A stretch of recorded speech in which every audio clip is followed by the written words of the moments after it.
Okay, so grade 8, we will now start our lesson in TLE. Okay, so this is your last module in this quarter, and it is about your performance task. Now, we will review first from your lesson 1 or your week 1 up to week 5 lesson, okay? So, in week 1, we learned about the basic concepts in carpentry. So, these are important entrepreneurial traits, okay? So, first, hard work. Dapat syempre ang isa ka entrepreneur or isa ka negosyante, ipamalas niya ang iyang abilidad sa ng hardworking siya dapat. Okay, so hindi man mag-progress ang imo business one day at a time. Okay, so pagkabugtulog mo, pagkabugta mo ng malagdo ng imo nga business, so hindi na siya amo. So you need hard work, dedication, persistence para ang imo nga business mag-grow. Okay, so next is self-confidence. Syempre, if you are a entrepreneur, dapat confident ka. Confident ka sa pag-atubang sa mga challenges. Confident ka sa face sa imo mga customers, mga clients. Example ba, mag-boom gid ba imo mga business, no?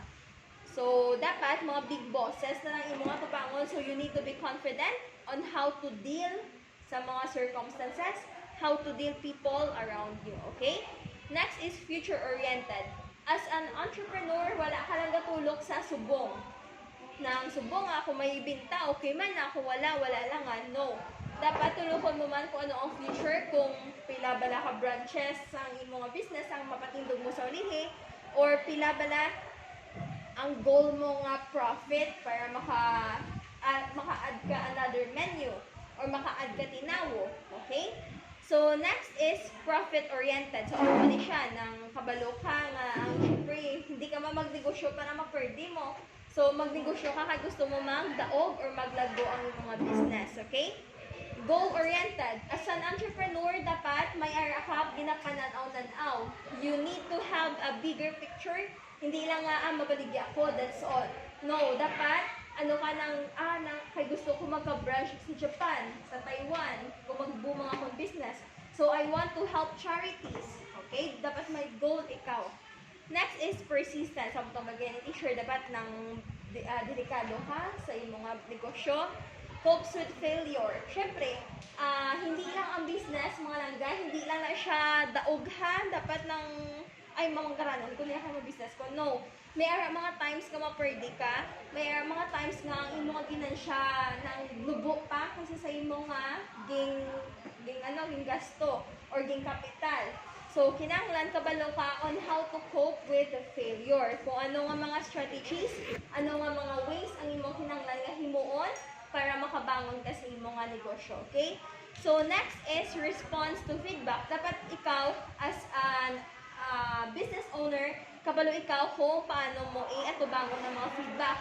So, feedback comes from negative feedback or positive feedback. So, positive, mo ipasalamatan mo, yung customer yan naghatag sa positive feedback, at mo siya, balon mo siya nga, sige lang ma'am, kay consistent kami sa among nga business. Hindi nga kayo nag-positive na, apabayan mo na.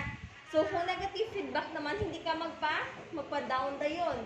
So, kung negative feedback, you need to find ways para nga mag-improve ang imong nga negosyo.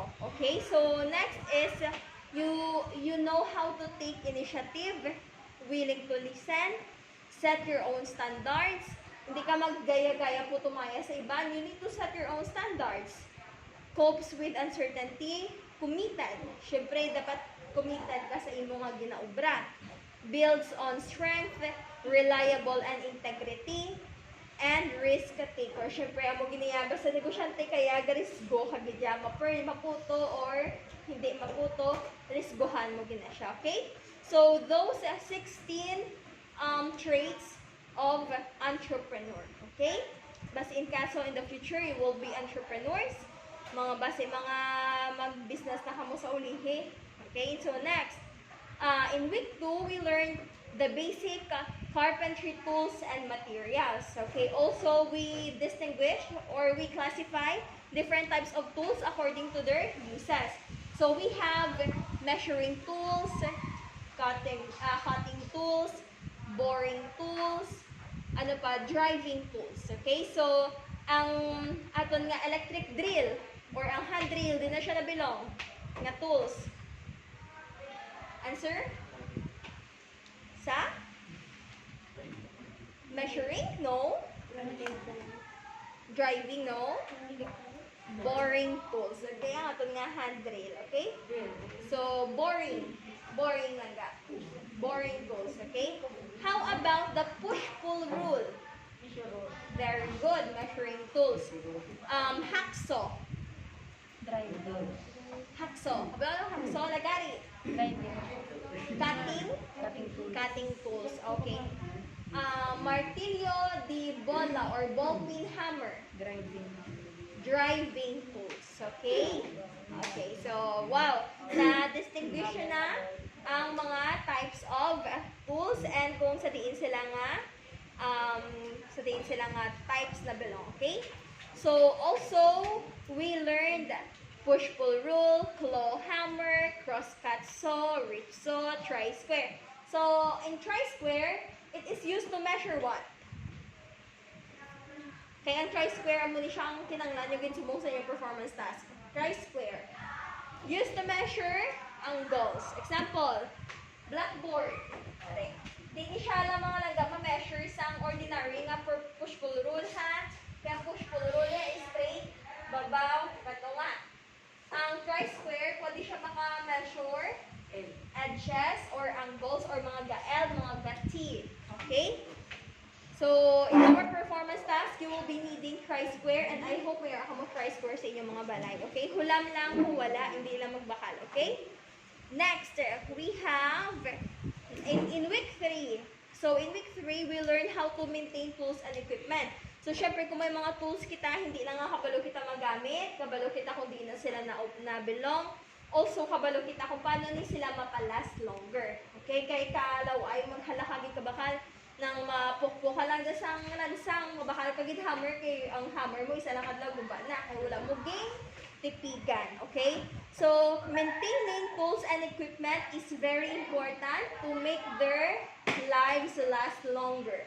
Okay? Kag magamit mo pa, makasave ikaw money, makasave ikaw effort, makasave ikaw time. Okay, so preventive maintenance is the systematic care and protection of tools, equipment, machines, and vehicles in order to keep them in safe, usable, and condition that limits downtime and extend productivity. Okay, so how? How do we maintain tools? Keep them dry. Basi pagkatapos mo hugas, diretso mo tago sa toolbox. So, hindi kayo matutukan na siya. Keep them lubricated. Kung mga gaang mga pliers na to, hindi na siya makanganga. Kay natuktukan ng yan na. Ang iyam lang ang handle, hindi siya manganga, hindi na siya makaipit. So, butang siya grasa or mga oils na intended sa ilaw. Okay, so na siya ang keep them lubricated. Keep them sharpened. Siyempre, especially ang mga tools na ginagamit natin for cutting. Siyempre, dapat ng sharp sila para makaukod na sila sa mga wood or metals or mga alambre. Next, keep them clean. Okay, so after every uses, tunduan mo, hindi man kinanglan nga hugasan gid permi after use, so you can just clean with cloth. Next, store in good place. So, as far as possible, dapat atong mga tools, they have toolbox. Okay, so and namin abala kasi ang mga tatay ninyo mga langga may mga toolbox kinabala nga pagkabukas mo bala sa toolbox daw kita niyo naman bukas ang toolbox may gid yung mga suludlan mga screwdrivers kapinagid mga barina may mga bala ng barina mo sa sali na siya sizes so mo na nami man na siya agud nga mas safe sila hindi plaga sa lamo-samo. Okay, next in week 4 we learned mensuration and calculation. How to convert meter into kilometer into meter, yards into meter, meter foot into decimeter, centimeter, inches, feet to inches. Okay, so we have two systems in measurements, the English system and the metric system. Okay, so mensuration is the fundamental operation that every craftsman should know, and Okay, should know how to measure and use different standards. So, ikaw ang karpentero, may ubrahon ikaw before mo pang lagarion, pang utdon, pang pulpugon, pang lansangan, kinahanglan, i-measure mo man, okay?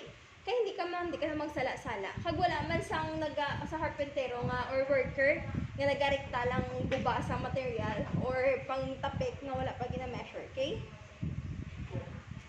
Okay, next is last, so our week 5. So, in our week 5 module, we learned that how to practice occupational health and safety procedure, hazard and risk identification control. Okay, so we have different types of hazard, and I know we already discussed them. Okay, so in the workplace, health and safety regulations are paramount to the well-being of the employees. Siyempre, kung ikaw mismo nga employer, hindi lang nga ang customer, ang welfare sa customer ang imong ginapamisar. Dapat mismo ang welfare sa imong mga workers. Kaya nga, kung wala ang workers mo, ang imong nga negosyo or imong nga obra hindi mapadalagan. Okay? So, that's why the workers are very important. Basta kita sa ulihi, nang magdako business naton. So, halungan nato ng aton mga empleyado. Okay? So, there are a lot of hazard and risk in workplaces.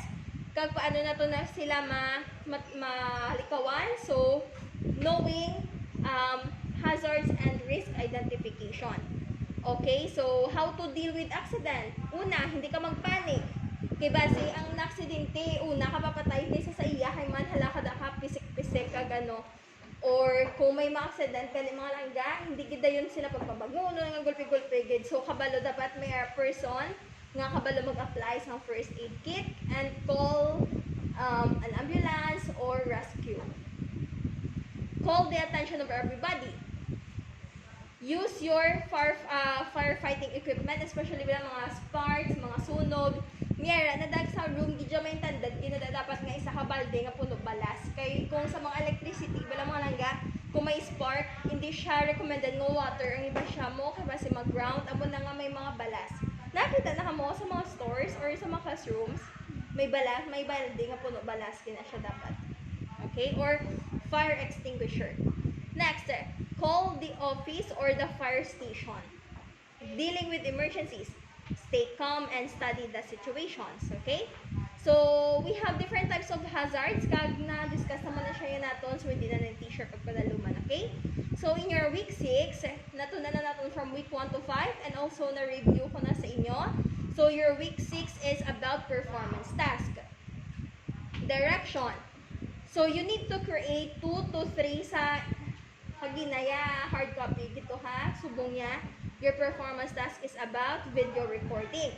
Create a 2 to 3 minute video demonstration measuring the exact length and width of any surfaces nga may edge. Mutong teacher Lina, you really need your squala or your tri-square.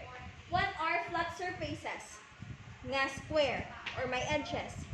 Sige, give example be. Ano nga mga surfaces ang flat?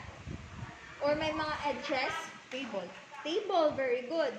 Your chairs, your blackboards, your door, your picture frames. Okay? So, isa lang ha, isa lang ka-object. Kung blackboard lang, i-measure mo lang. Nag-i-explain mo lang kung ano nga tools ang gamitan mo sa pag-measure. That's all, amo lang gina. You need to pass na yun sa akon. Bisan wala edit, okay lang. Pakilala ka mo video, then introduce yourself, then introduce the tools, measuring tools that you will be using. So, teacher, this is the tri-square, and I will going to measure the blackboard, or my picture frame si mama ko si papa. So, the measurement is 5 inches, 1 meter. Okay, so pag gusto ka da. Okay, so when we say the length, ang iyang halabaon, ang width, ang iyang kalaparon. Okay? Choose your tools and the observe proper usage of tools. Okay? So, choose one square object that has an edge and submit your video performance maliwat sa akon and sa still on May 4. Mag-return ka mo modules 2022. Wala na palugit ha. Kay this is the last time nga mang-check ko sa inyong performance task. Okay? Grade 8, understand? Yes, sure.